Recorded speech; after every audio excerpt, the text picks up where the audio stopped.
Hi guys, how are you? Hope you guys are well. Thank you guys for tuning in. Oh my gosh, I don't even know how I'm going to start off with this topic, but I want to just tell you guys that I've been telling you guys since yesterday that I was going to talk about spiritual narcissists and I was going to give you the signs of a spiritual narcissist. However, I want to explain first off, okay, that we all know what a narcissist is, right? But I want to just say that when it comes to a spiritual narcissist, these individuals are extremely dangerous. They are extremely evil. Remember, a lot of narcissists do a lot of messed up things already. A spiritual narcissist, the difference between a spiritual narcissist and just a regular narcissist is a spiritual narcissist has the ability to see in the spirit, okay? They may have dreams, they may have visions, etc. So they do have spiritual gifts, except they don't utilize their spiritual gifts positively. They use it in a very negative way. If you guys have ever experienced being around a narcissist, just a regular narcissist, not a spiritual one, but a regular one, and you see that it's torturing, you see that there's a lot of turmoil, you see there's a lot of headaches, heartbreak, everything you could think of, right? It's just a headache, right?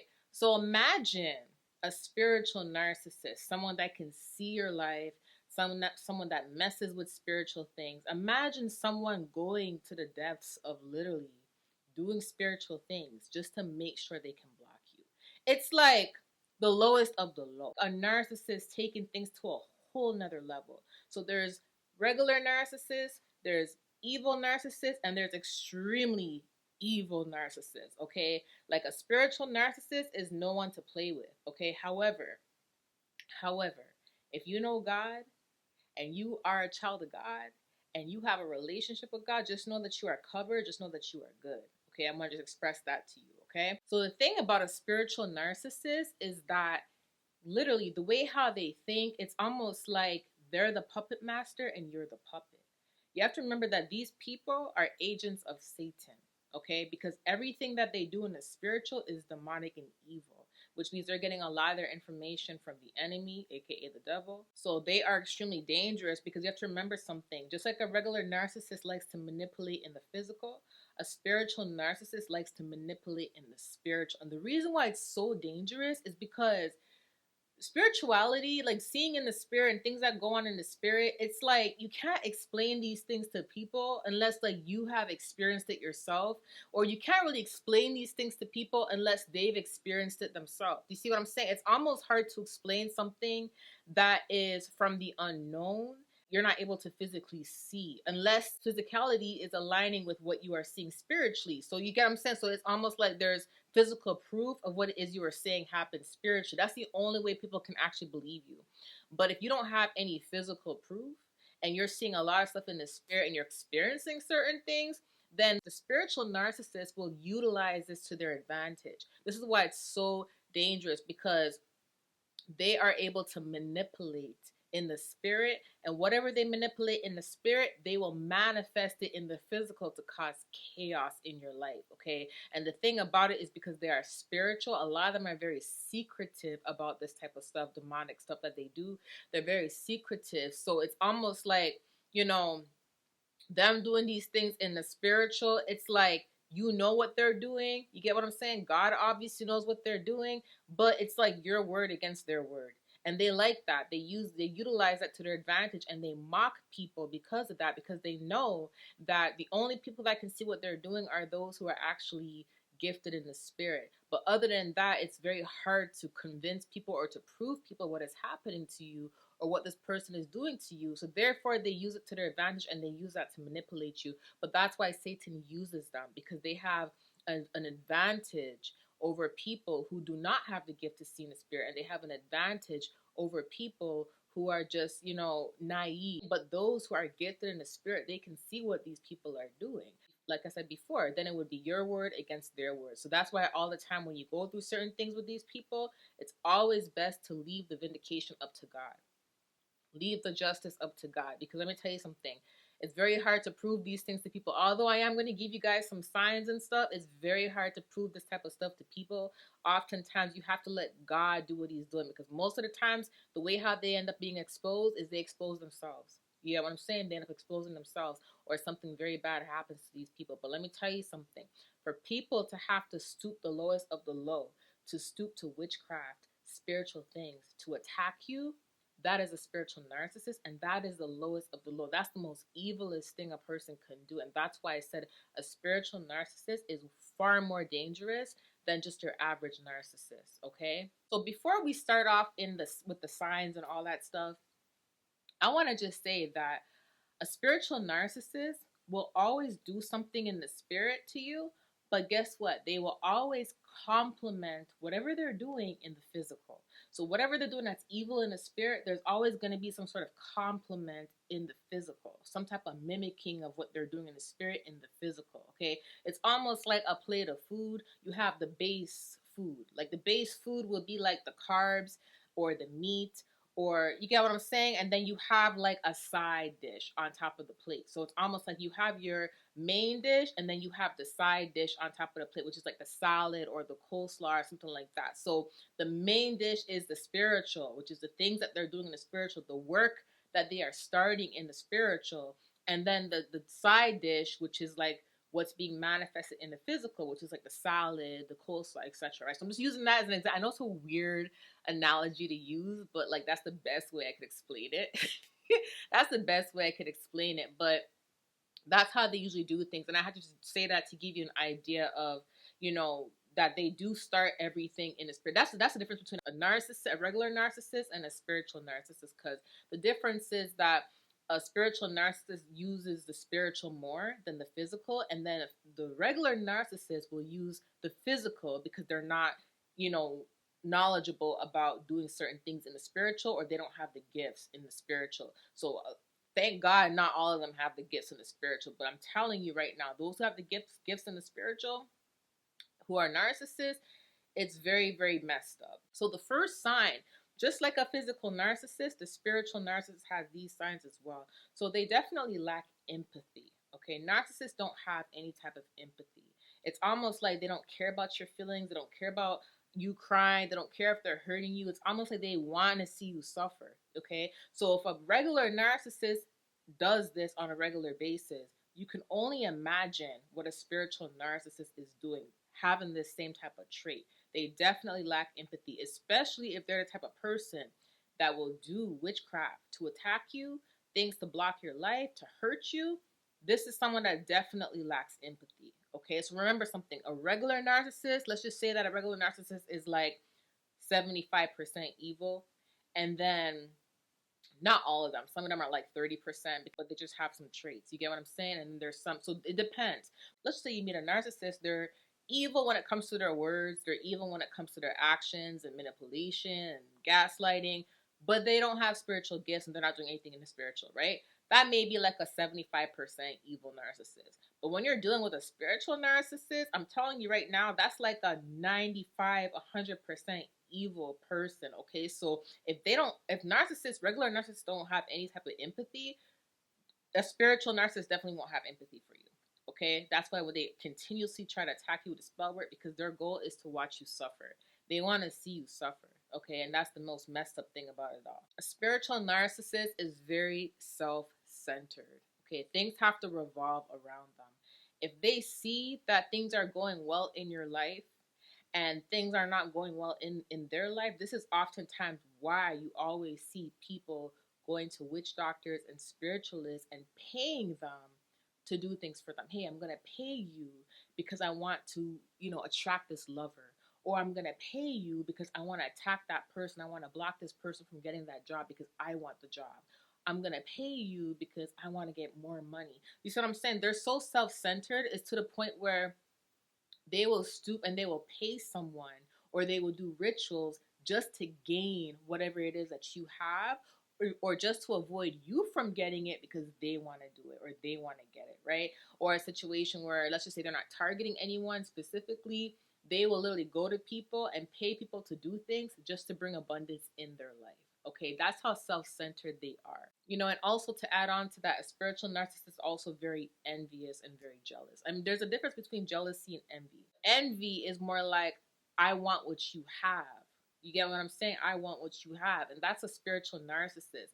They are very envious because if you guys are dealing with this right now and you have a spiritual narcissist around you, and they're trying to block your purpose, they're trying to block your progression, they're doing things to slow you down, they're doing things to sabotage you because they're envious of you, because they know that there is a blessing coming in for you. They may have seen your purpose in the spiritual, they know greatness is ahead for you. Oftentimes it's even the very person that put you down and told you that you would not be anything in life.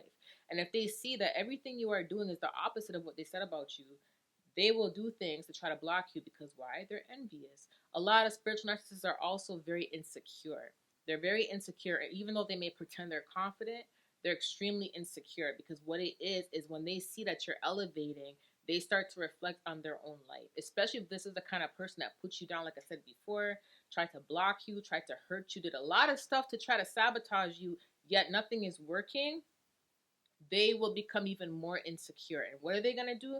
They're going to run back to what they're used to: spiritual work, witchcraft, black magic, to try to hurt you because they're very insecure. A secure person would not have to go out of their way to try to block you. If a person sees you're happy, even if there's a slight bit of jealousy, even if there's a slight bit of envy, if they're confident in themselves, they know that they can get to that level as well. They know that they can work hard and achieve what it is that you're achieving as well. But a spiritual narcissist is so insecure, they would prefer to stoop to evil and prefer to block you just to make sure that you don't have it.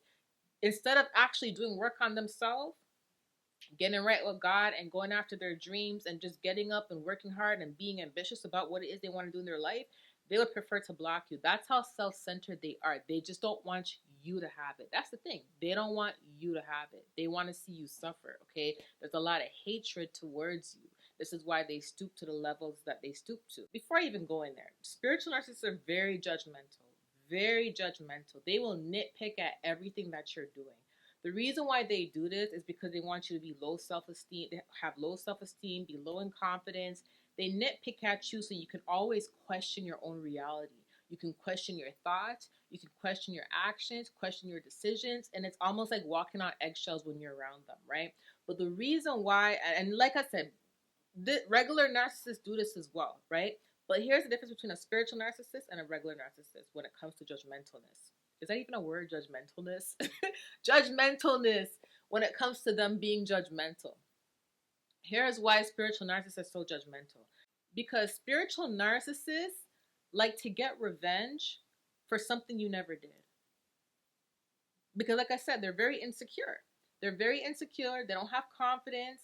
They're very envious. They're very jealous. You get what I'm saying? And a lot of times, these people don't want to believe they're so evil. They don't want to believe they're that evil. These people, okay, if you think these people are actually happy with themselves, think again. They're not happy with themselves.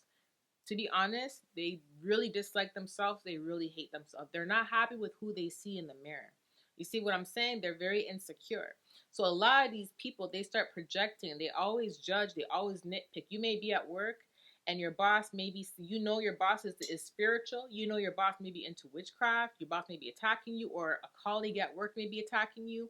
And you'll notice that the same person that's attacking you, they're always nitpicking at you. They're always judging. You're not doing that right. You're not doing this right. You should have did this instead. Or I'm reporting you. Or I'm this. Every second of the day, they're watching you and they're nitpicking at every single thing that you do.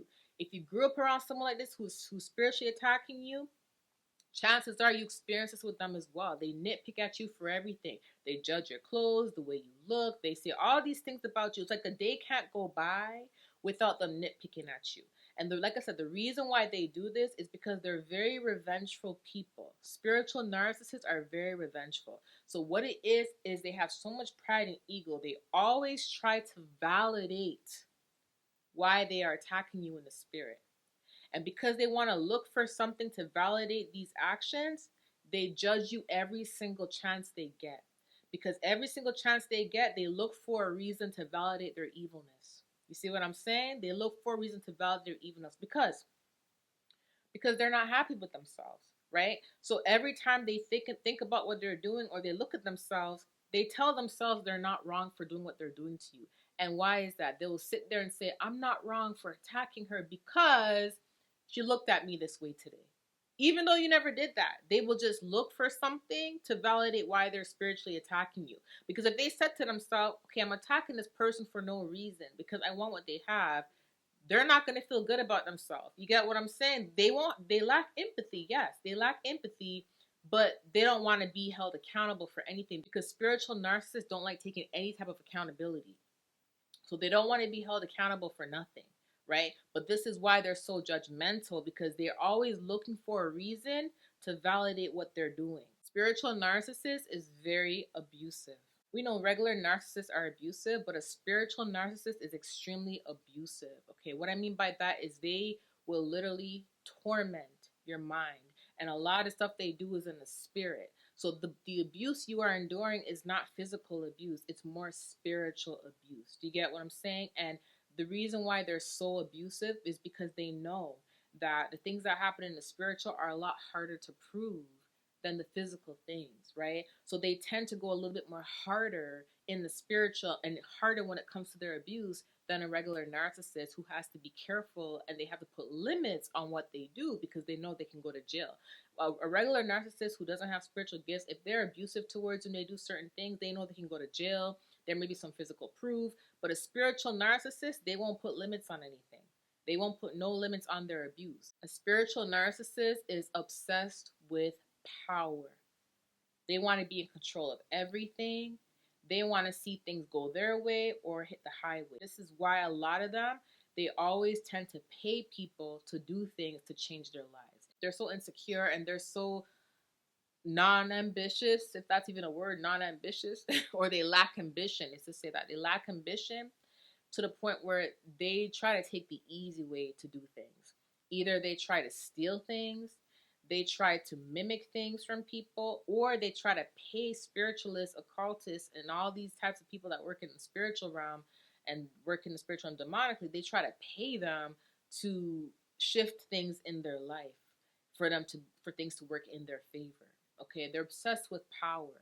And this is why a lot of times they're very controlling when they see that you're doing things and when you're elevating, and why your elevation, you just minding your business, not worried about them, triggers them, because they want to be in control. They want power.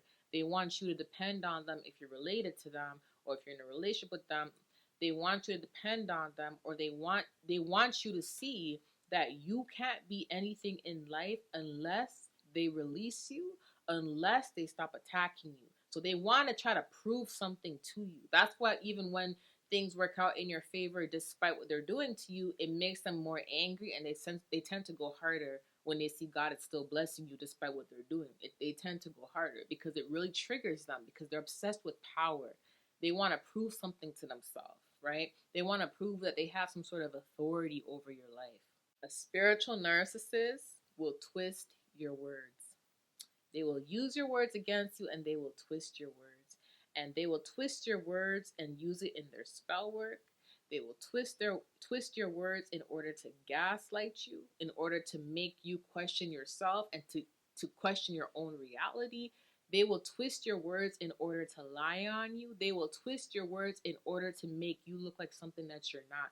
A lot, like I said before, these people are very judgmental because they don't like taking accountability. They don't like taking accountability. So they always try to look for a reason to attack you. And one of the reasons that they attack you is by whatever you said. So you may have said something they didn't like, right? But you may not have meant it in that way. And you may not have even been speaking to them, but they will sit there and they will squeeze themselves in a shoe that doesn't fit them and think that what you said was about them. Or they will sit there and twist what you said into a whole new meaning in order for it to revolve around them, just so they can lack taking accountability and just so they can find another reason to attack you. Spiritual narcissists, just like a regular narcissist loves to humiliate people, right? A spiritual narcissist loves to humiliate you as well, except the humiliation will start in the spiritual, and that is more of a humiliation ritual. I'm going to go into details later on in this video about the different types of things that they do in the spiritual, so you have an idea as to like what they may be doing in your life, things that you may have experienced that you had no clue was going on, you get what I'm saying? But this is one of their favorite tactics, the humiliation ritual, because like I said before, they like to watch you suffer. They love to watch you suffer. When they do these spiritual works on you, best believe they're watching you very closely to see if it's actually working, right? And a lot of the times they will do things in the spiritual to affect you in the physical, to embarrass you. They will do certain spells to mess with your hygiene, to mess with your appearance, to mess with your mind. You see what I'm saying? They'll do masquerading spells in the spiritual realm to cause confusion. And then when all this manifests in the in the physical, and there's a lot of chaos going on, and you're humiliated by a lot what's going on, they will sit there and literally watch you. A lot of them love to humiliate you because, again, they like power. Again, they want to prove a point to you and to themselves. Again, they want to prove that they have some sort of authority over your life and that they can make things hard for you if they wanted to. That's their little pride and ego, and that's how they sleep at night. Okay, and a lot of times they can't go to bed without doing this stuff. There's a scripture in the Bible that says that at nighttime, a wicked man will not sleep until they achieve their wickedness, right? And it's because they're always plotting against you. They're always looking for reasons to attack you. And when they can't find anything to attack you, they can't sleep. So it's almost like they're plotting and plotting and plotting. And that's one of the things they go to, is humiliating you. They may bring up something from your past that you don't do anymore, or they may tell you something that wasn't true, or they may spread lies about you just to humiliate you, just so they can feel like they have some sort of leverage over you. And a lot of spiritual narcissists like to make you feel crazy or confused about who you are as a person. That's why I say they twist your words, they manipulate you, they gaslight you, but also they do a lot of things in the spirit to cause confusion, because they want to make you think that you're crazy. So they will do things to you in the spiritual, and then they will say certain things in the physical, or do certain things in the physical to make you question what it is that you literally saw in the spiritual, okay?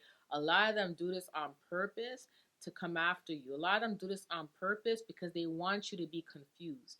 The more confused you are, the harder it's going to be for you to be confident enough to follow the path that God has for you. And then before you know it, you're putting everything on pause until you get clarity. And then the more and more they confuse you, they think that they're stopping you from achieving what it is that you want to achieve. That makes them feel like they're more powerful, more superior, more stronger than you. So a lot of times they want to leave you confused and feeling like you're crazy.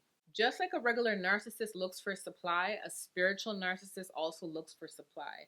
But most of the times, what will happen is, once a spiritual narcissist sees that whatever they're doing won't work on you, and the humiliation rituals don't work, the sabotage won't work, eventually they're gonna give up and look for someone new to attack. Especially if you are someone that is definitely covered by God, they'll just move on to someone else. You see what I'm saying?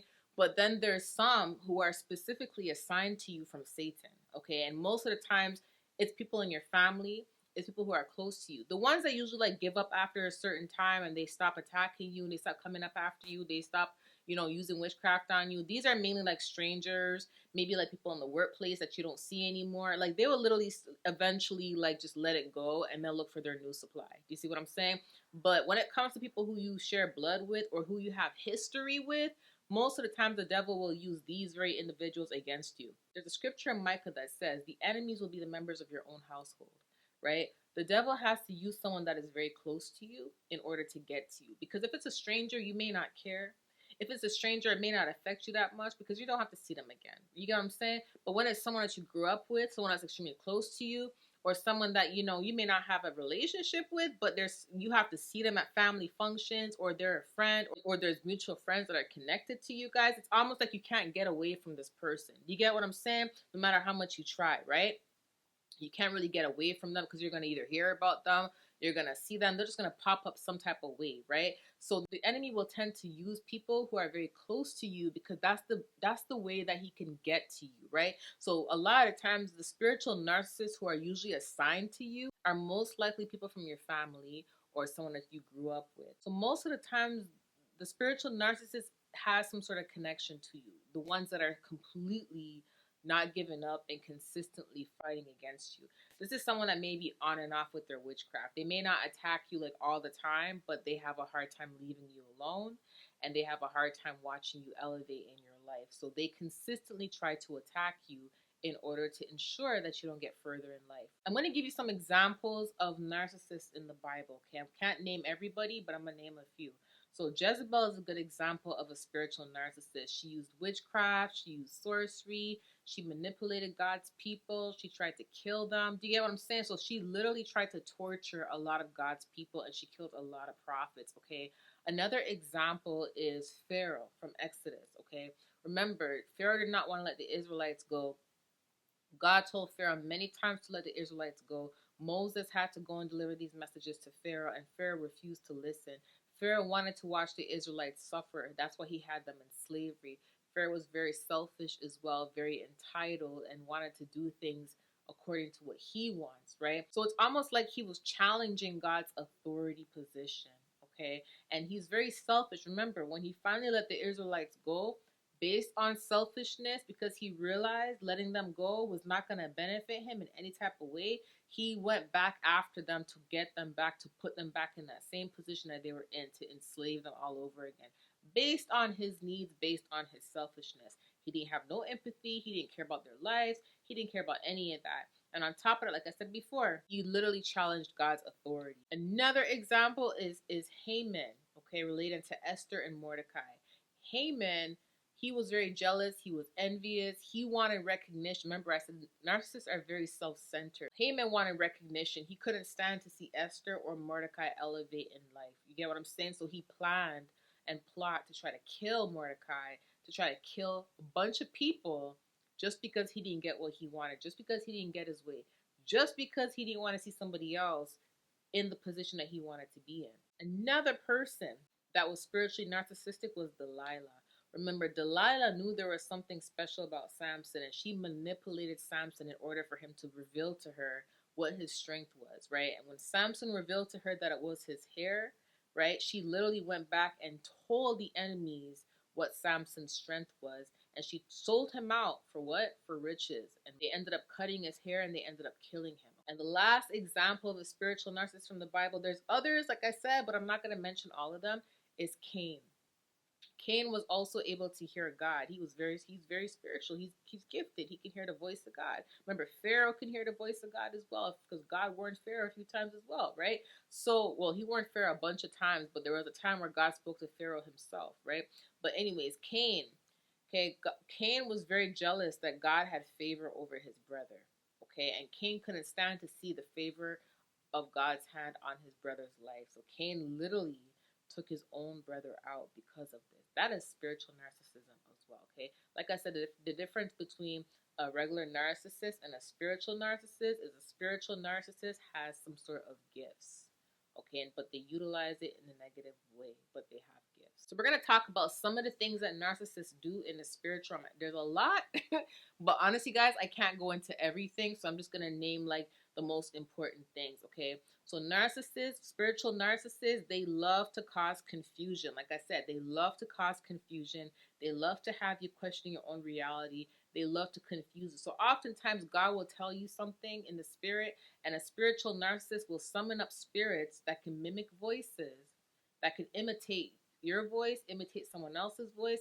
and they will use these spirits to confuse you in the spiritual realm, okay? And what will happen is you'll hear one thing, and then you'll hear something else, and then you wake up confused, like, oh my gosh, which one was it, right? Another way that is similar to like AI.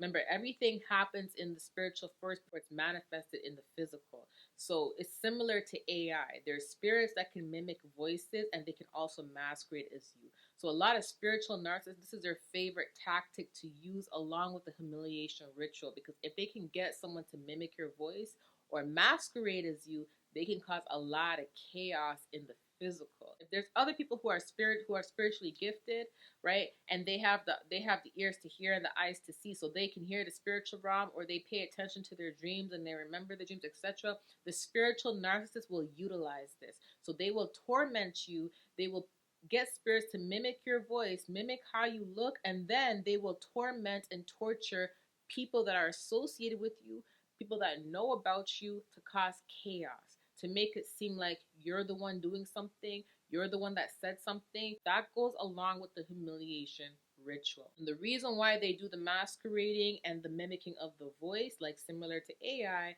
is because if they can get these spirits to do this, to mimic your voice or mimic how you look, and then that spirit is attacking someone else, they do this to control how people view you. Remember, they love control and they love power. So one of the control factors they want to do is they want to control how people see you, how people view you. So just like a regular narc will try to control how people see you in the physical, basically they'll go around and spreading lies about you, etc. A spiritual narcissist will do things in the spiritual to affect the physical of how people see you. Okay, so remember I said about the base and the side dish. The spiritual narcissist, their base, where they start their dirty work, is the spiritual. So they will do things in the spiritual to affect the way people see you. What they will do as a side dish in the physical is now they will jump on these hate trains as well and join in on these hate trains as well after they're the one that caused this chaos in the spiritual, but they will join in as well to make it look believable. Okay, another thing that they will do is that if they don't join in the hate train in the physical and they're more like a on the sidelines just watching everything go down and laughing and mocking, then that's what they'll do. They'll just sit on the sidelines and watch everything go down in hopes that they can see you being humiliated, in hopes that they fulfilled what it is they're trying to do. Another thing the spiritual narcissists do is they will purposely send spirits to the people that love you. They will do witchcraft to the people that love you, and they will attack people that love you. Okay, and the reason why they do this is because they want you to be isolated, they want you to be alone, they want you to be lonely. Now, there's a difference between an isolation when God pulls you away from people, and in order for you not to be distracted, in order for you to focus on him, in order for you to elevate in your life, to figure out who you are through Christ, right? That's all positive. But a spiritual narcissist will isolate you in order to torture you, because once you're isolated, there's confusion, there's sadness, there's depression, there's suicidal thoughts, etc. So what they will do is attack the people that love you and try to make it look like you're attacking them. Okay, whether they do the masquerading in the spiritual realm, again, like I stated before, or whether they do the mimicking of the voice similar to AI in the spiritual, that is done by voodoo, by the way. But that's what they will do in order to affect how people see you. And then before you know it, when people come around you, they start feeling weird. They notice that every time they're around you, things in their life is falling apart. When they're around you, they don't feel good. When they're around you, they get sick. They feel uneasy. And because they don't know what's going on in the spiritual, they will instantly assume that you're the bad person, you're the bad guy, you're the one attacking them. They will assume the worst about you. And even if there's no attacks going on with them, just them being around you and feeling sick and feeling uneasy and feeling, aggravated at being around you, they will instantly think that there's something wrong with you and that you're a bad person, not realizing the manipulation that's really going on in the spirit behind who you are as a person and behind what they're trying to do to taint who you are as a person. And what the spiritual narcissist will do, again, in the physical as a side dish. Remember, the base was created, the main meal was created in the spiritual, but the side dish now is in the physical, right? So what they will do now after they've done all their craziness in the spiritual relating to this is they will sit there again on the sideline and watch it all go down. Or if there's someone that's close to you, even though they're the ones causing all of this and making people feel some type of way about you, right? They will go to these people who are saying, I feel weird when I'm around him, or I feel weird when I'm around her, or when I'm around her, I get a headache. When I'm around him, I feel nauseated. Or, when I'm around him or her, I get bad dreams. They will go to these people and they will sit there and they will validate what these people are thinking and what people are feeling. And then you know what? Because they're validating it, the people are most likely to believe it. Okay? Usually when it's a spiritual narcissist in the physical validating what other people think about you or say about you, usually it's someone that's close to you, that's around you to witness all this stuff going on, okay? Sometimes it can be strangers with like hate trains and stuff, but oftentimes it's family, oftentimes it's colleagues in the workplace. So if you have a colleague in the workplace who's spiritually attacking you and they see that you're getting recognition at work and they see that people love you and you're about to get promoted, etc., etc., they will literally start attacking people. And every time you go around these people will start feeling weird, feeling sick, feeling like they're being attacked, and they will think it's you. Okay, and then that's how the narcissist taints you to be someone that you're not. And then what will happen is there'll be gossip and stuff going on behind the scenes about you, and then the person that's actually doing it, the narcissist, will literally go and join in that gossip, and they will continue fueling the fire to make it believable. Another thing spiritual narcissists do, like I said, they're very insecure, right? They will mess with your appearance. They will mess with your hygiene. I know you guys are like, man, stop blaming this, stuff that's supposed to be like, common sense on the. No, I'm being serious. There's certain witchcraft that they do. There's certain things that they do that can cause you to have bad hygiene, cause you to smell bad, cause you to break out, cause your hair to fall out. They do this stuff with voodoo dolls. And they do this stuff with coconuts and watermelons. How do I know? Because I've seen some stuff in my vision. Not only that, I've witnessed some things online. I've seen some things online confirming what's happened to me in the far past as well, okay? So they will do this type of stuff. You could be the cleanest person. You can be the freshest person. And what they will do is they will put certain things in their witchcraft that indicate that you're going to break out, your hair is going to fall out. And oftentimes this is why those of us who are children of God, who are aware of this stuff, we're always using protective styling to make sure our hair is always braided, making sure our hair is healthy, make sure we're taking care of our skin, our health, because we know what they're trying to do behind the scenes. You see what I'm saying? Remember, they're insecure. They're insecure and they don't want to feel ugly about themselves. You get what I'm saying? So they will mess with your appearance to try to make you look less attractive just to make themselves feel better. They want to see your hair falling out. They don't want to see your hair healthy. They don't want to see you have clear skin.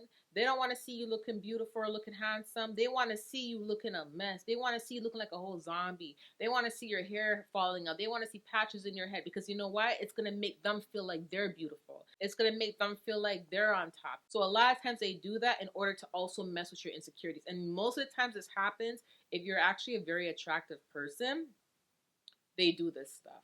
If you are someone that's in the limelight, social media, or if you are someone that attracts people, like, you can go in public and people are attracted to you and they notice this, most of the time this is what they do to mess with your appearance. So it's most of them they do this to like attractive people in order to make you not look attractive. Most of the times you'll see this happening with a lot of, I know men do this too, but you see this happening with a lot of women. A lot of women will do this to other women, and they do it because of a man. Okay, so this is very common. What they will also do is mess with your weight. They will do things to make you overeat, or they will do things to deprive your appetite, to make you not want to eat, to starve yourself. You see what I'm saying? And that's why sometimes your weight is differentiating. It's always up and down. It can't be still. Sometimes you're like, what's going on? Why am I having these cravings? I just want to eat all the time. Or where is this? I don't feel hungry all of a sudden. Like, you know what I'm saying? A lot of times they do that to mess with your weight as well. So if you are naturally a very fit person and a very curvy person and you are attractive, they will try to mess with your weight and your physical because they are insecure and they see that you are looking good.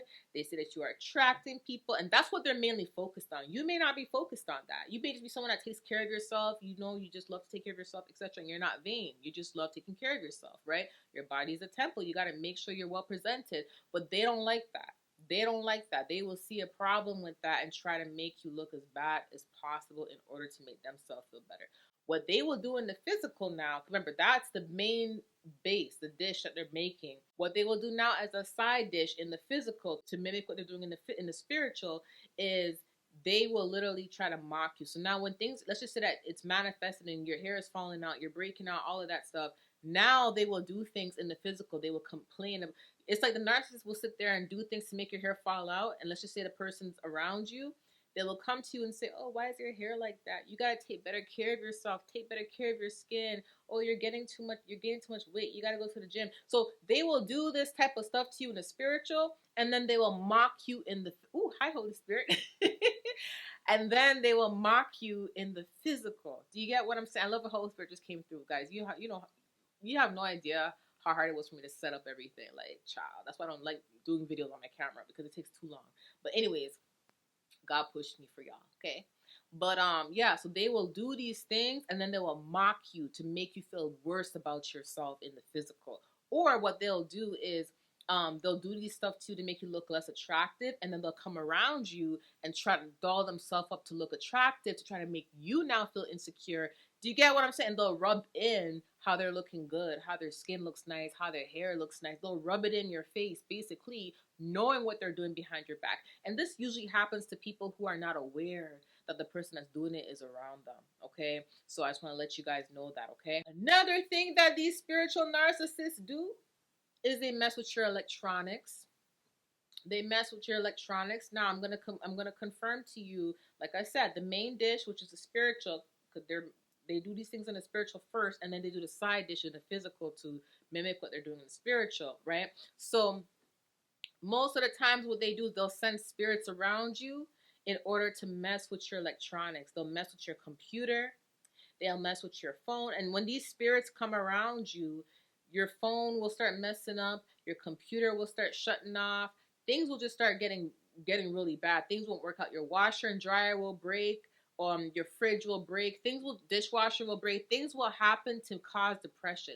When your washer and dryer is broken, it can make you depressed because now you gotta there's piled up laundry and you gotta go to a public laundromat, right? Or when the dishwasher is broken or the stove is broken, how are you gonna cook? How are you gonna wash your dishes? Because you may wash your dishes with your hands, but now there's more work for you to do. Do you see what I'm saying? Your fridge may shut off and now your food is bad. So they do little things to mess with your home in order to make you start worrying. And they do this type of stuff because they know when your electronics are messed with, that's going to cost what? Money. And if you are not financially stable and you're not in a place where you're comfortable financially, it can be a burden on you. Now you got to go fix your car. Now you got to buy a new fridge. Now you got to buy a new stove. Now, do you get what I'm saying? So they do all this stuff to build expenses up in order so you can't save, okay? And they do this to also mess with your mind. Not only that, they mess with your electronics, so it's hard for you to work. If you work online or you have to use your computer or you're a content creator, they do this so it's hard for you to make your content, right? They mess with your phone, so now it's hard for you to make your phone call. The way how they do this, like I said, is spirits, because they will send these modern spirits and they will come around your home. When there's spirits in your home, things will happen in your home. Things will just start shutting off instantly and it won't work.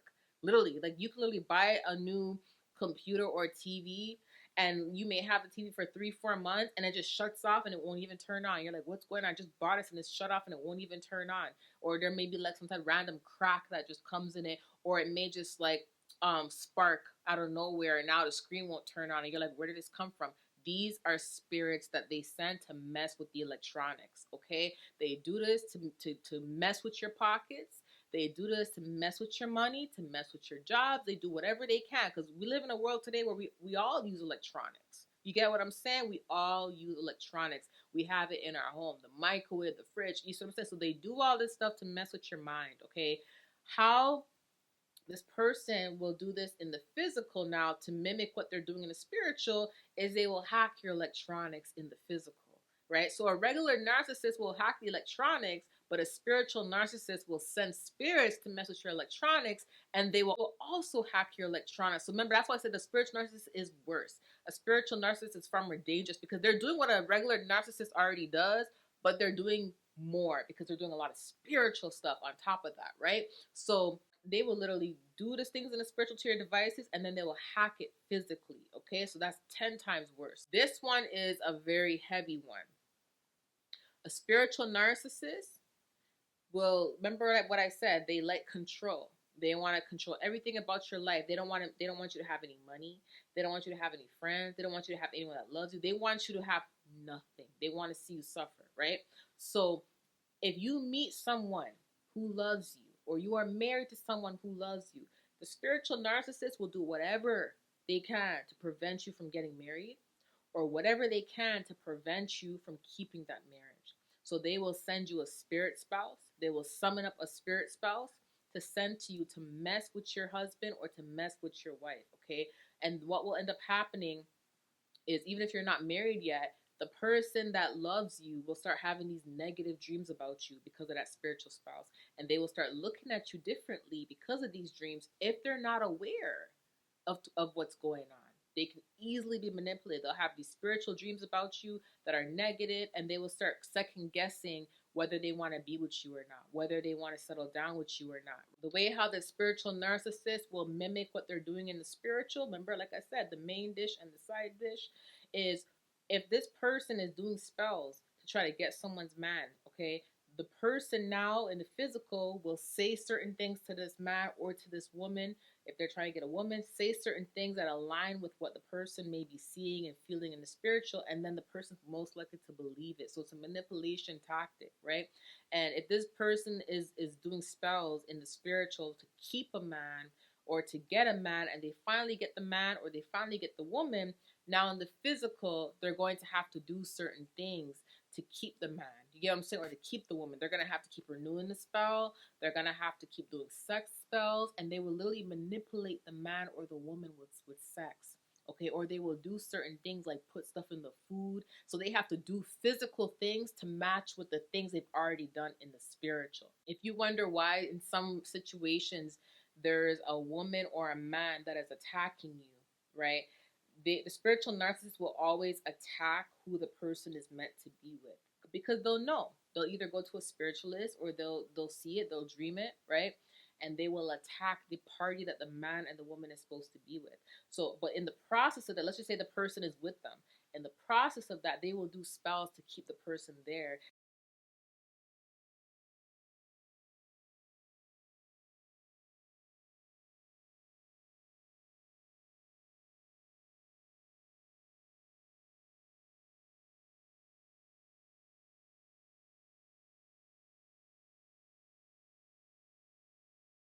And the spells will keep the person either hypnotized, keep the person feeding. If you all ever see like people like running back and forth in relationships that are toxic, and they don't know why they keep going back to this toxic relationship, is because of a soul tie. Also, it's because they probably did something spiritually to get the person to keep coming back. They have the person's clothes, hair. They did something through sex. They always like to do stuff through sex. Okay, they do things through sex to keep the person, and the person keeps going back. And they do this to avoid the person from moving on. So even if the spiritual narcissist doesn't even love the man or love the woman, because I'm telling you right now, anyone that has to do a spell to get a man or get a woman, they don't love that man, that woman. They do it for control. Again, power.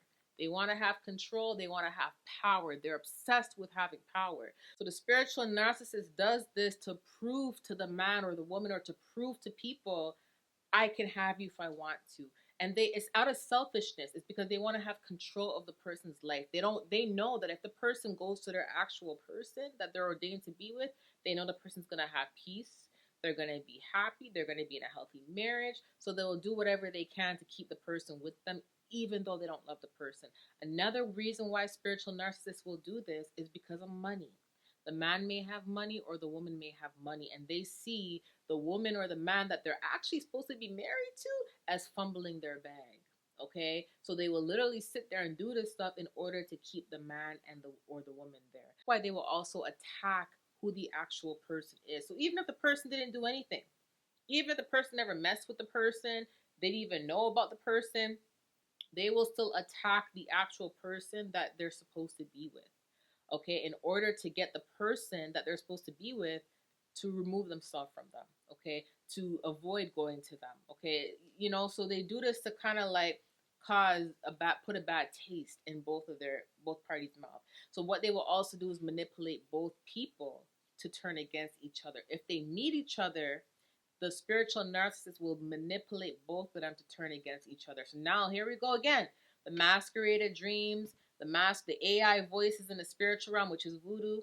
Okay, what they will do now is the man will hear the woman that he's supposed to marry say these horrible things in the spirit. The vice versa, the woman's hearing this man saying horrible things in the spirit, and then they both wake up having this, animosity towards each other. And now, guess what? They don't want to get married to each other. Now they're second guessing the love for each other, etc., etc. Some dreams are twisted.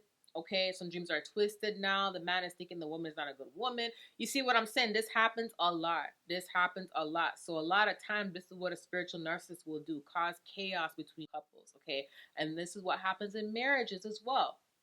So if the people are already married, now they're fighting in the physical because of all this stuff that's been created in the spiritual. Do you see what I'm saying? Or let's just say the person that's doing this wants the person, right? Then after all this chaos is happening and now they're fighting in the physical, now the person that's doing the magic will make their way in. Like, oh, yeah, she's not a good woman. You deserve better. You're a good man. You deserve better. If you were my man, I would do this for you. Or now the man is saying this to the woman, oh, you deserve better. You don't need a man to treat you like that. Da, da, da, da.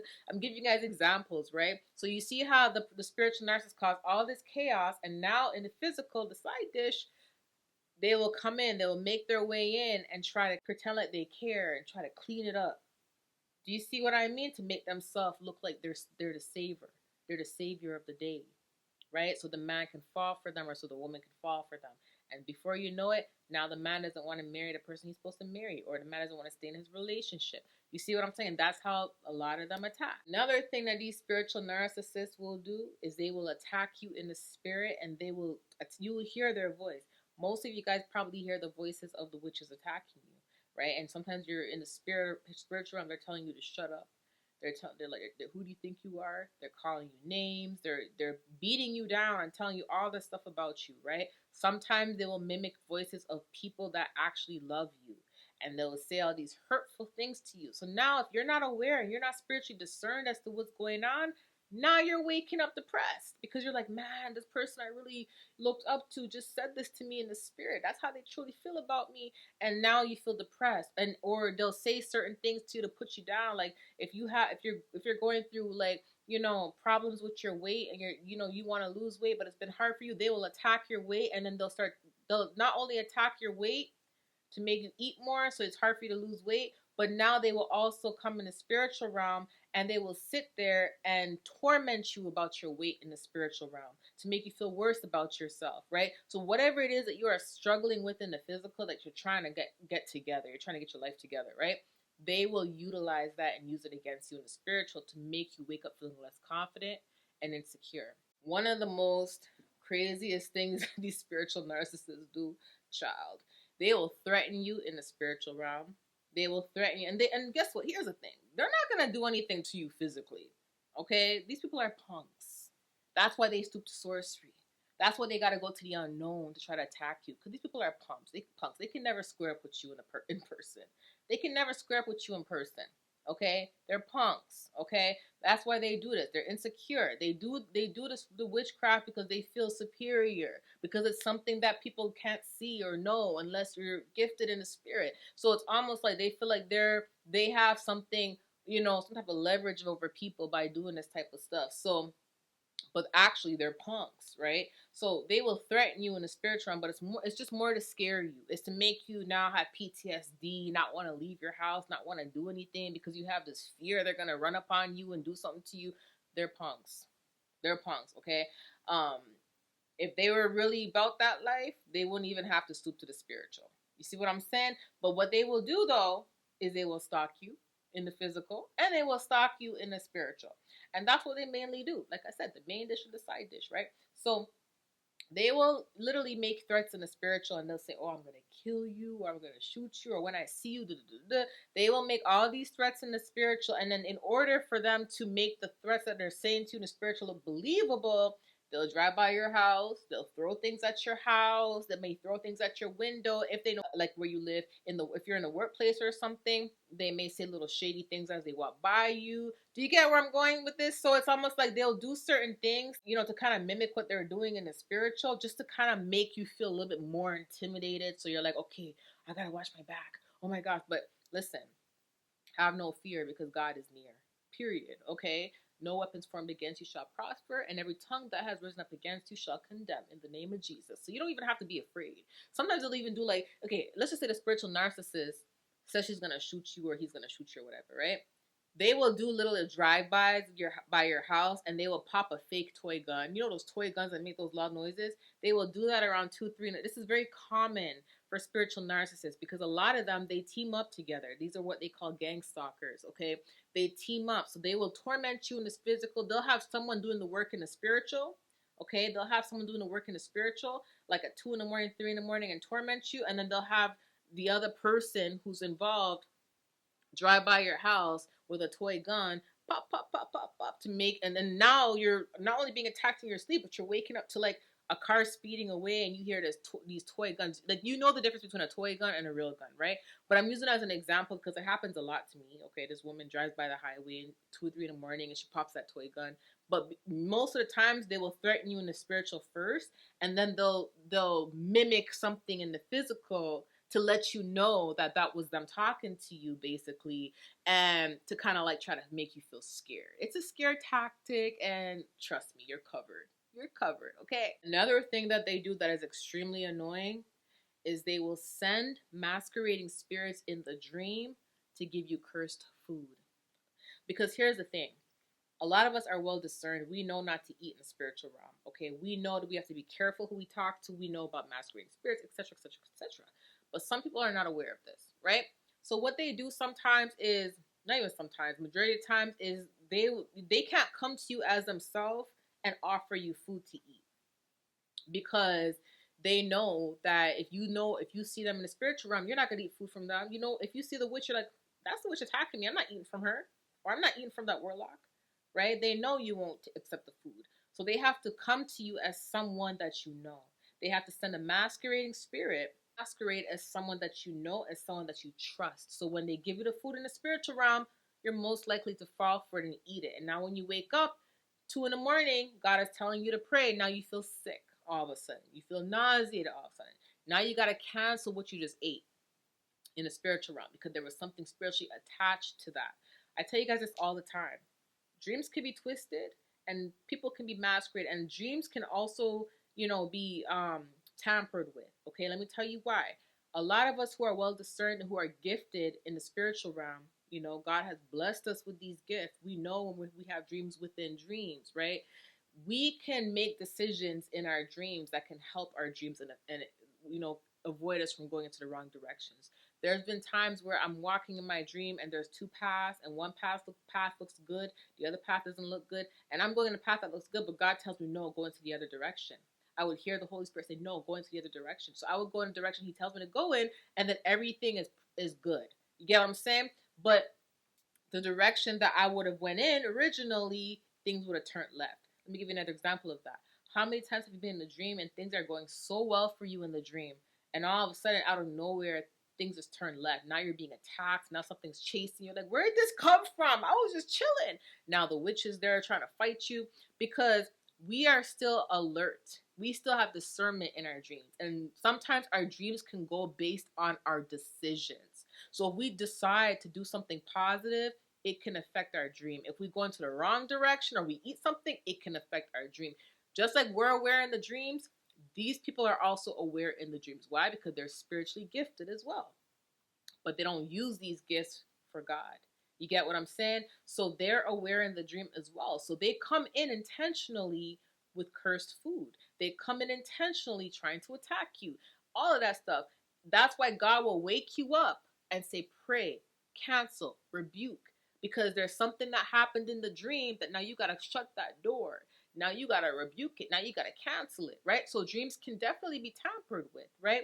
Masquerade as people who you are comfortable with, and they will send these people to come towards you and give you food so you can eat it. And what they will do in the physical, now the side dish, to mimic what they're doing in the spiritual, is they will try to put stuff in your food in the physical, okay?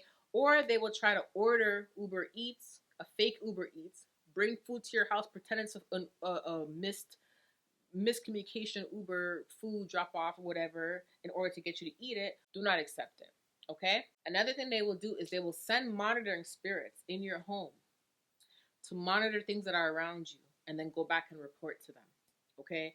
So the monitoring spirits will look at your home and see what type of things you have in your home, what kind of food you like, what type of objects you like, what kind of things that you do, and they'll go back and report to the witch or the warlock, the spiritual narcissist, and the spiritual narcissist will now have an idea as to what type of personality you have, if they don't know you like that, what type of things you're into, and that's how they can utilize that in their witchcraft work, okay? If they know what type of objects you like in your home, they may even order something they may even bring something that cursed that you like, that you have in your home. Like, let's just say that you have a microphone in your home or something like that. Your microphone, because like what I'm doing with the microphone here or whatever.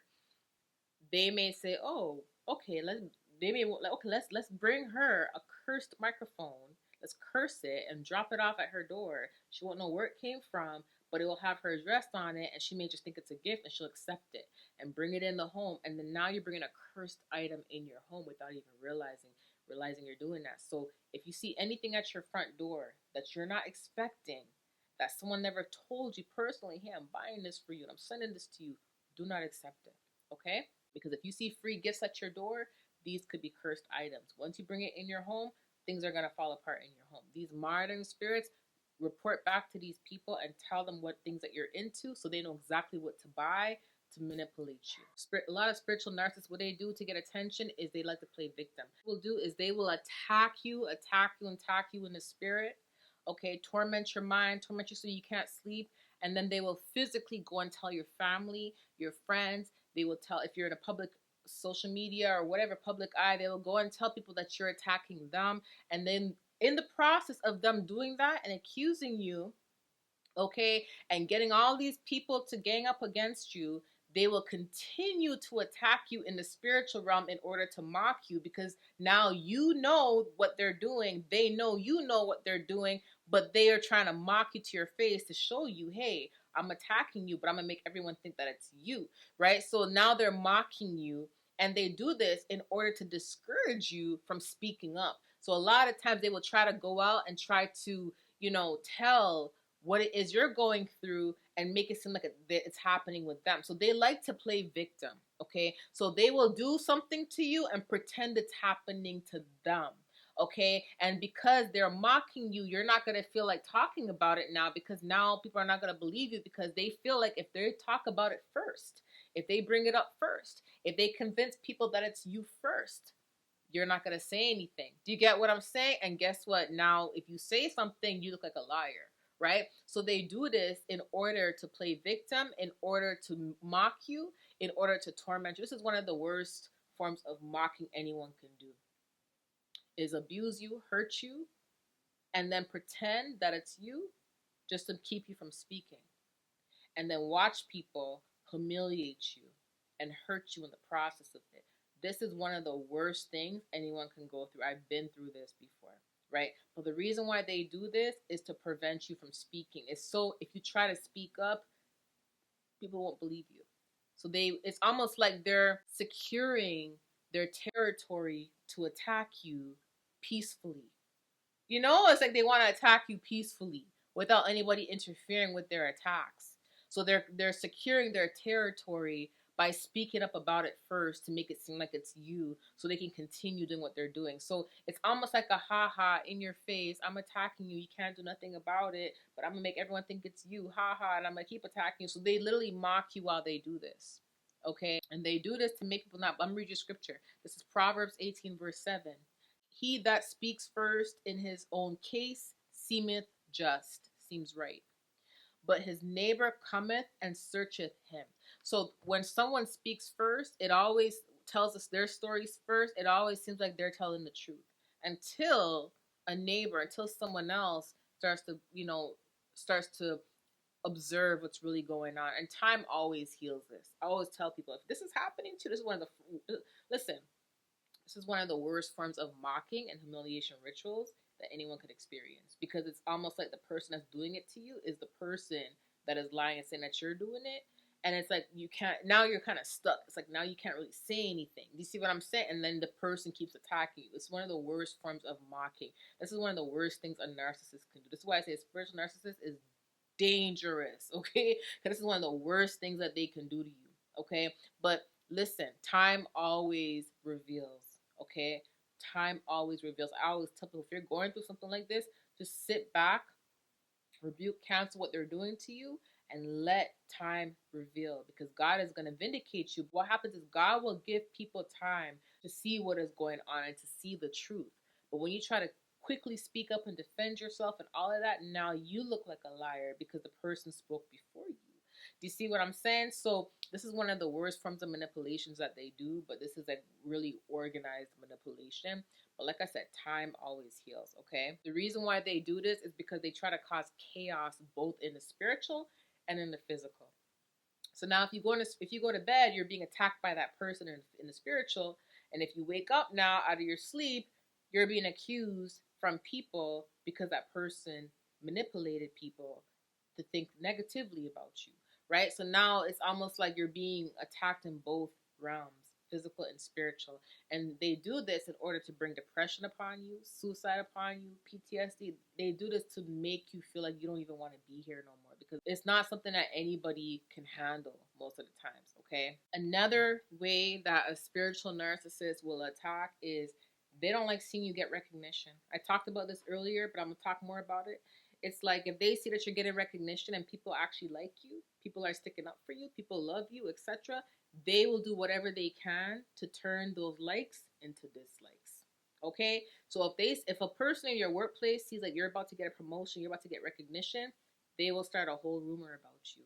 They will first do their main dish in the spiritual realm, which is they will say certain things. They'll do either the masquerading spirit, the AI voice, or manipulation tactics to make you go crazy, mess with you mentally, do certain things to drain your energy. So now you're not working properly. Now in the workplace, you're extremely tired, you're drained, all of that. And then in the physical, the employee will call up your boss or will send an anonymous email to your boss talking about how you're not working properly, how you're lazy, you don't take the job seriously. And guess what? Because they did all this stuff to you in the spiritual to make you react. I just found a video where a group of investigators found black magic in a cemetery. Amigos, miren, ahí va a sacar mi compa y pibe. Sáquele, compa, saque todo o yo le ayudo. ¿Se hace? Ahí, pues prenda esta, mira. Miren. Mira. Bácala. Eso, compa, échele. El payaso. Ay, Dios mío, santo, miren, más cochina. El payaso estaba vomitando. Qué asco, cómo huele. Otro aguanta, otro. Mira, ya se le rompió los guantes al payaso, güey. In a way where you're extremely tired, they sleep deprived you, now you're tired at work, you're feeling drained, the boss is seeing you and he's believing it now. He's believing that email because he's watching you and you're almost falling asleep on the job because the witch that reached out to your boss and said that is the one that attacked you, but your boss won't know that. He's just seeing in the physical that you're tired and thinks that the person that reached out to him and gave him this tip about you is someone looking out for his job. Do you see that manipulation tactic right there? This happens a lot even in the family as well. A family member that is the spiritual narcissist will see that you're getting recognition from your family. People are like, oh, you're such a good child, or I'm so proud of you, you finished college, or you have your own business, you're doing amazing, oh my gosh, compared to like the life you had back in the day, like you really grew up and matured, and everyone's talking about you, everyone's talking about how much you matured, how much you've grown, and how they're so proud of you, and you finished school and all that. Then the spiritual narcissist will see that, feel discouraged, feel insecure, hate that about you. Now they're going to go and do their dirty work in the spiritual realm, torment your mind, okay? Make you feel tired, make you feel drained, make you go mentally mad. They will sleep deprive you so long, for so many days, you start going mentally insane. And now you start saying things that you didn't mean. Now you start, snapping at people, and guess what? In the physical now, they're going to call up everyone in the family and start complaining about you. And people in the family are like, you know what, you're right. He's been snappy a lot lately. You know what, you're right. He does look like he's not right in his mind, or she's not right in her mind. She looks like she's going mentally ill. Then they start saying all these things about you. And guess what? That recognition is now going from likes to dislikes. You see what I mean? So there's a lot of manipulation. They don't like to see you get recognition. Spiritual narcissists hate to see you get recognition, because that every time you get recognition, that means you're about to level up. That means you're about to level up. And that is something that they want. They love, remember, they're self-centered, they like attention, they like power. So when you are just naturally receiving recognition for being a good person, for working hard and doing what you do, and everything is well-deserved, well-earned, they will try to take that from you. They will try to spoil that for you. Okay? Same thing that happens with social media. This is why you never really see me talking about celebrities. I don't talk about celebrities on my channel. I don't talk about other people on my channel. This is why I don't do that, because I know that humiliation rituals are real. I know that the enemy or people can do witchcraft in the spiritual to manipulate people into speaking false information about people online, just so they can humiliate the person. And the person that's actually, the culprit behind it, they'll be sitting back behind the scenes watching everything go down. If people see you're getting recognition on social media, or whether you're on the public eye or something like that, that's that spiritual narcissist. They'll do whatever they can to turn that recognition into something negative.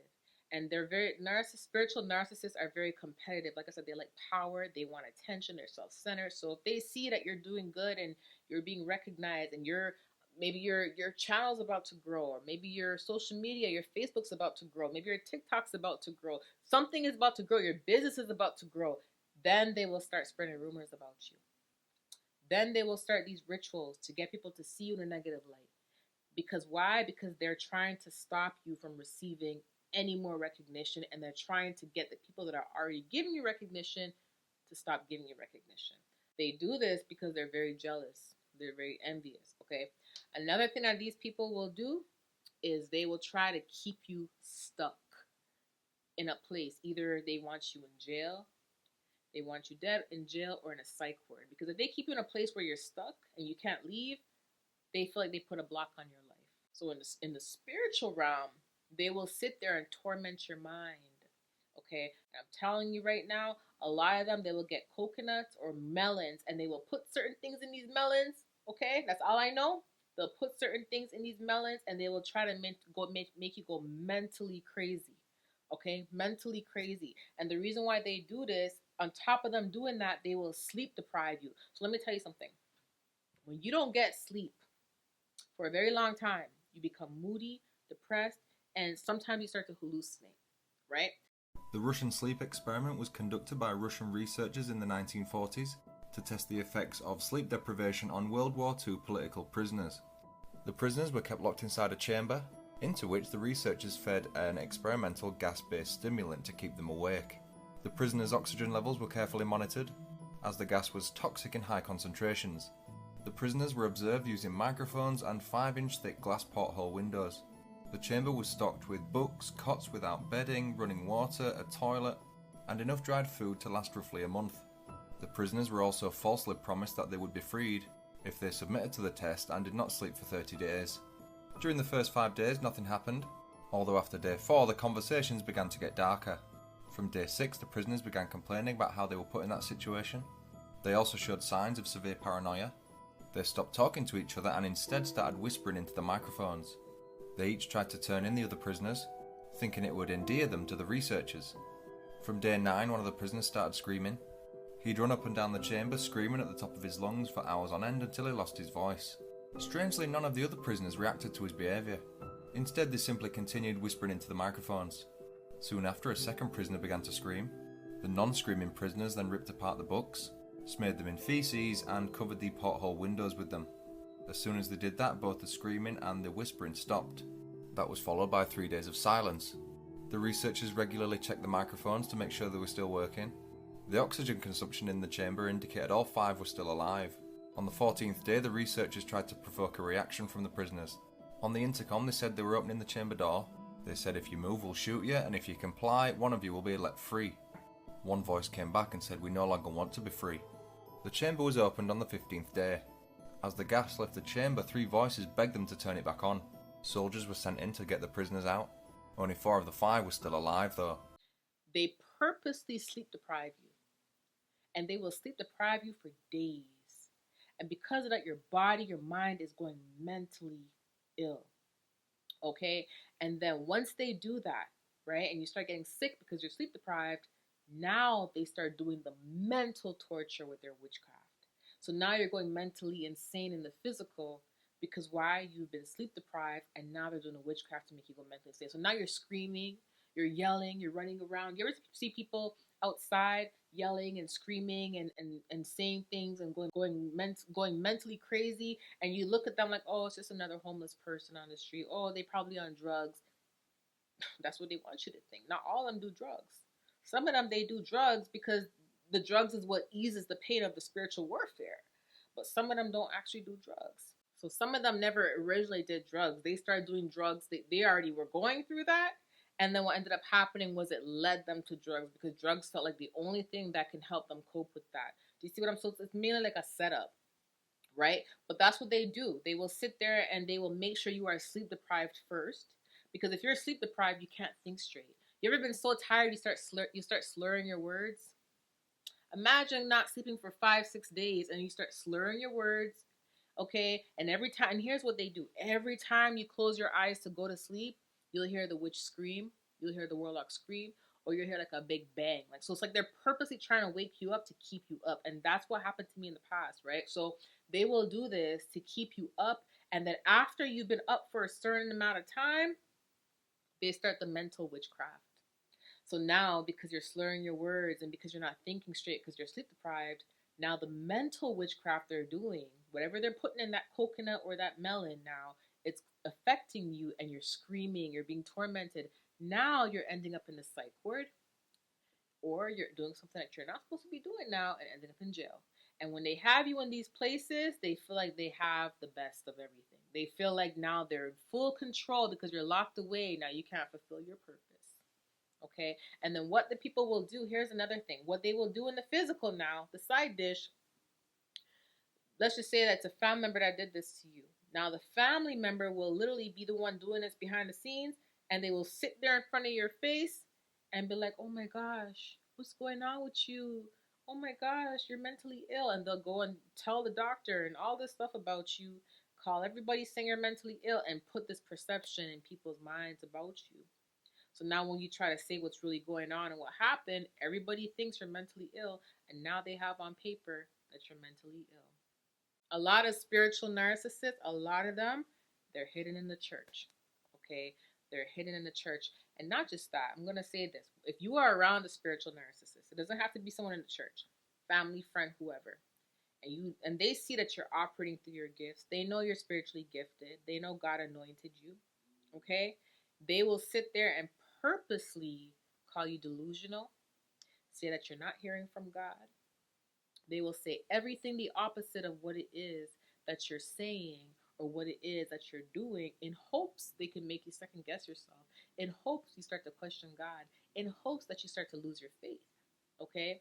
And they will also do spiritual things to cause confusion in the spirit. So you're like, God, did you say this or did you say that? Do you get what I'm saying? So, but that's why God says, my sheep know my voice. Because although they'll mimic his voice, once you know God's voice, trust me, you'll know his voice. But a lot of people, because they're not, everyone starts off in training, so a lot of people, because they're not, some of them are not there yet, they may get tricked here and there, right? But these people will purposely make you second guess your anointing, make you second guess your gifts, because they don't want you to operate through God's purpose for your life. A lot of them already see where you're going to be.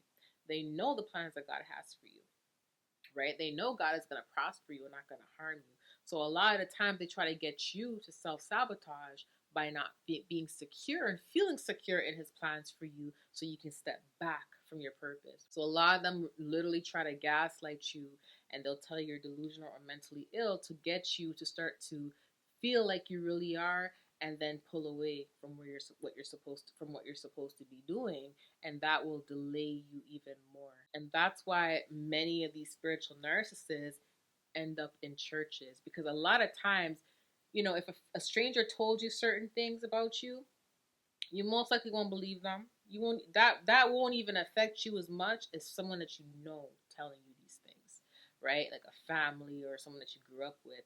Another way how people affect you is a lot of these spiritual narcissists, that's why they end up in leadership positions, whether it's in a church or some type of authority position. Because if you have some sort of authority position, some sort of leadership, and you tell someone something that's not true, they'll most likely believe it because of your position, right? So if a pastor comes to you, or a deacon in the church comes to you and tells you, oh, that's not God, that's the devil that told you that, even though you heard God's voice, you may second guess it. Why? Because you know that pastor is in their position because they claim they're working for God, right? So you may second guess it because that person has an authority position. So you may be like, okay, why would this person say that if they're a leader of a church? And because they have a higher status than you, you're most likely to believe them and second guess yourself and pull back from what God wants you to do. But that's why a lot of these spiritual narcissists love putting themselves in authority positions.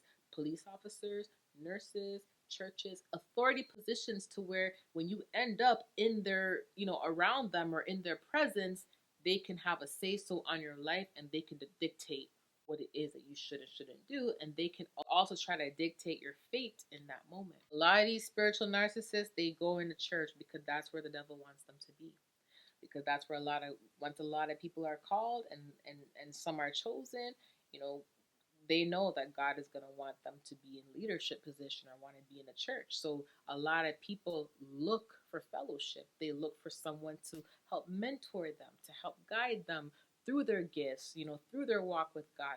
So they always end up going to church, whether it's to a pastor, whether it's to a prophet, or to someone. So a lot of these spiritual narcissists put themselves in these positions so they can be there when you need them. And then their mission is not the same as those who actually are called from God and chosen from God. They are literally to put you in a box, to control you, to take your money, gaslight you, to make you depend solely on them, not God, on them. Okay, and then now you're not even operating through your gifts. You're not even going to God about what He needs you to do. Now you're depending solely on that person who is now blocking you from your highest potential through Christ. And this is why they will also because they know that you love God, they know that you have faith, they will utilize the Bible as a weapon and use it against you and try to gaslight you with the very own Bible. Okay, they will try to gaslight you with their very own Bible and try to put you in a box to make you second guess what God has told you, to make you second guess your path and what it is that you need to do for God. A lot of these people, spiritual narcissists, they use church as a decoy. They use church as a disguise. And this is why a lot of these spiritual narcissists, most of the times, are overly religious. Okay, they're overly religious. They're always condemning you. They're always pointing fingers at you. And a lot of them, they have spiritual gifts, but they're not utilizing it for God. They're utilizing it for the enemy. But they pretend like they don't. Okay, and a lot of the times as well, it's like almost like they're going too hard. It's almost like when they're in the church, they're proving themselves too hard. That they're trying to prove so hard that they are working for God. You'll see them doing the most in the church. They'll be doing the most in the church, okay? But behind everything they're telling you not to do and they're condemning you about, they're doing it behind closed doors. Not only that, they'll be dismissing you from speaking up about witchcraft. They'll dismiss what you're going through and say that you're doing it to yourself. You have open doors. They will tell you not to talk about it, etc. Reason being is because they can't work against themselves. They can't work against themselves. If they know they're a decoy in a church and they're being used by the enemy and they're low-key witch or low-key warlock, they know they can't go up against the devil because their job is to be the decoy. So they're going to try to stop you from talking about warfare, talking about what you're going through. They're going to dismiss it. They're not going to want to hear about it. They're going to gaslight you in order to shut you up, so you can keep quiet, because they don't want nobody else hearing about what you're talking about. They don't want nobody else to start looking into what you're going through. They want to keep it hush hush, right? Because remember, they want everything to be focused just on religion. Nothing spiritual, nothing. Because if there's something spiritual going on, it's your fault. You opened doors. You did that to get attacked. You just got to pray. You got to fast. You got to close certain doors and never talk about it again. They dismiss it because they don't want people to look into it. They don't want people to understand what's going on, because that's basically blowing their cover. They don't want their cover being blown. It makes them uncomfortable when you talk about it because their cover is being blown. So they have to consistently keep up this religious image. And then behind closed doors, they're doing a spell right behind the scenes. They're just spiritual narcissists who go into New Age, okay? There's a difference between someone that gets led astray, they go into New Age, they realize it's not the path for them, they realize that they're wrong for being in that path, and they leave. A lot of spiritual narcissists, they like to stay either in they're extremely religious, or they like to go into New Age and pretend to be love and light. And they will use the universe, nothing I do is wrong, everything I do is right. A lot of times, the reason why a lot of spiritual narcissists go into New Age is because they don't want to take any accountability for their actions. And when you're a child of God and you have that relationship with God, God will convict you when you're wrong, and there's correction when it comes to having a relationship with God. A lot of spiritual narcissists don't want correction. Everything is their way or the highway. So you'll see a lot of these people going into New Age, and most of the times they stay in New Age. They don't leave, and they will put on this kumbaya, love and light. I'm so positive, but behind closed doors, they're attacking people. They're causing spiritual warfare. They're doing witchcraft and sorcery similar to the churches. Remember, their goals, spiritual narcissists, is for you to suffer. They don't want you having anything good in life. Okay, they want to attack you. Their main focus is to control you. And they will do a lot of their control tactics in the spiritual more than the physical. Where a regular narcissist, they try to do a lot of these control tactics in the physical, because most of them are not spiritual, or they don't, or because they don't have the spiritual gifts. But the wicked and evil ones, everything will be done in the spiritual. You see what I'm saying? But I want to just say something to you. Thank you guys for listening to this. Not only that, man, y'all had me use two memory cards, two memory cards and two batteries. What?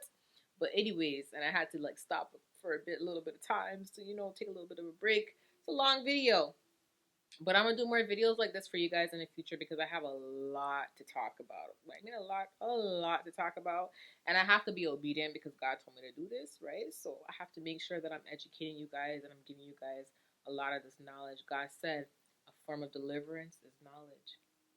When you know something and you are already well discerned, but when you know something and you have knowledge and wisdom and understanding, you're most likely, your discernment's a little bit more sharper. You're most likely to spot it out before it even acts. You see what I'm saying? So anyways, I just want to say I love you guys. Remember something. Faith. God. Okay, God is your support. And once you keep God first, remember, these people cannot harm you. They cannot affect you. You are covered. Okay? It's good to have this wisdom and knowledge and understanding, so you understand what's going on, so you never again second guess what you're experiencing in the spiritual.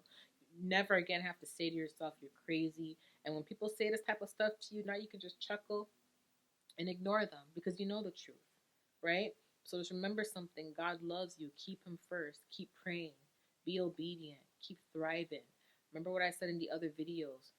The main focus is to control you, is to make you lose faith. Keep your faith. It's very important.